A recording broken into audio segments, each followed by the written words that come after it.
Hi, I'm Kristen Boyer, and today I'm going to share with you some of my favorite spiritual protection tools. Have you ever spent any time with a friend or a family member and felt completely drained afterwards? Or did you ever felt like you went into a public space, maybe public transportation, the bus or subway, or you went into a concert hall and you felt like you were picking up on everyone else's energy and then felt drained after you came back from your trip or that event? Well, soul stealing and feeling drained by other people's energies is actually a really common thing.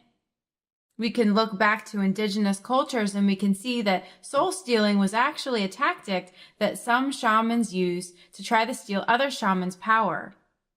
The idea behind this was that they would weaken that person so that they were more vulnerable to spiritual attack.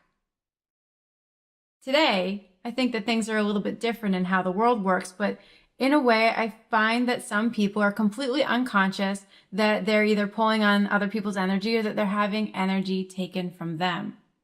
So today I want to give you a few tips on how to ground yourself in, be strong in your power, and how to shield yourself from other people who may be draining you. So, tip number 1 for spiritual protection hygiene is to get grounded. If you're not grounded into the earth and into yourself, then you become an easy target for anyone to latch onto your energy or to sort of throw you off your central equilibrium. So I want you to sit with your feet on the ground or stand in a comfortable position and take a deep breath in. And with your exhale, I want you to imagine that your energy goes down through your legs and through roots that come out of your feet, all the way into the center of the earth. Taking a deep breath in, imagining that the energy from the center of the earth is moving up through those roots and into your body. Taking another deep breath in to ground yourself through your legs, into your feet and those roots into the earth, imagining how tightly they hold to the rocks and stones inside the earth. Taking a deep breath in, pulling in that energy, and feeling it move fully into your body. Now, to continue to connect you to the earth and to the sky, I like to imagine that as you breathe in the energy from the roots of the earth, you imagine that moving all the way up through your body, and then through a tiny little hole in the top of your head, you have an energy cord of golden light that goes all the way up from the center of your head and into the sky, moving all the way through layers of the atmosphere and into the cosmos, deep into the universe, with the intention that your cord is going to connect to the knowledge of all that is. Once it continues up into the sky, I always like to imagine that there's an angel there waiting to hold on to the other side. Then I want you to imagine that the angels come to assist you in creating a safe tube of energy that comes down from the heavens all the way around you, encasing you with golden light, healing, supportive energy from the universe that goes all the way around your body and moves down to the earth and down those roots into the center of the earth. You can imagine that this cylinder of energy is reinforced with crystal, with bright golden light, if you wish. And if you know that you're going to be going outside, especially going to be around people that you feel oftentimes can drain you or pull on your energy, you can imagine that you have mirrors that line the outside of that cylinder of light.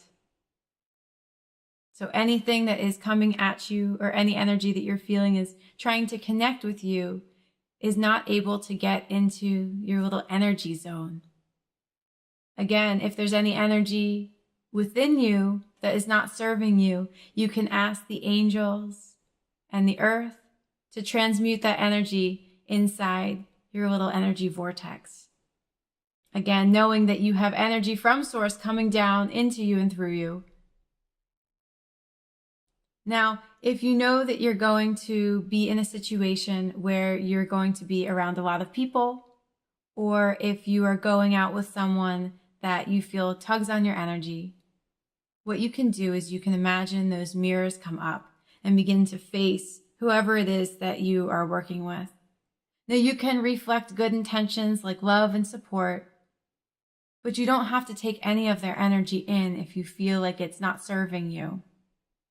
So whenever I'm in a difficult situation with someone, even if it's someone on the street who's yelling or angry and you can feel their energy radiating off of them, you can just gently put up those mirrors and just say, universe, return it back to sender. And if it doesn't belong there, return it back to source, and imagine that energy going into the earth and releasing itself away from you and back to the earth that knows how to recycle it.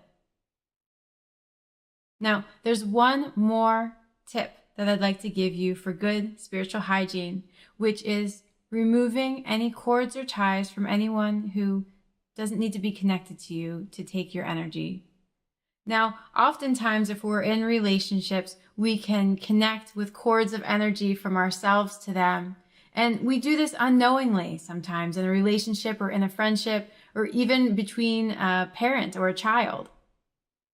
Now, whenever I'm done working with a client or hanging out with friends, I always like to do this little spiritual hygiene practice. As soon as I'm out of the room or as soon as I'm home alone, I like to do this.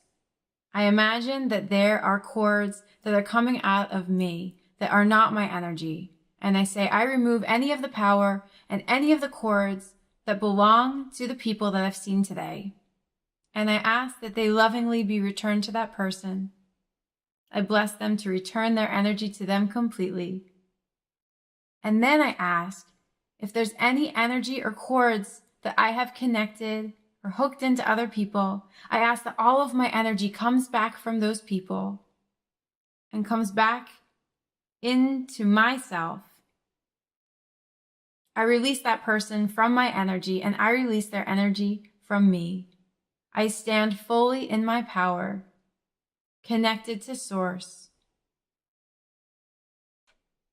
Oftentimes, after I do this meditation, I find it's almost like there's energy, extra energy that's cleared right in front of me. Almost like I could cut it with a knife before, but now it's just open and filled with potential. So, whenever you feel like there's someone who's sucking your energy, a quick go-to is to ground in, connect your energy to source, pull that energy like a tube around you. And then if you feel like you need a little bit more, put up those mirrors and reflect anything lovingly back that does not serve you, back to where it came from.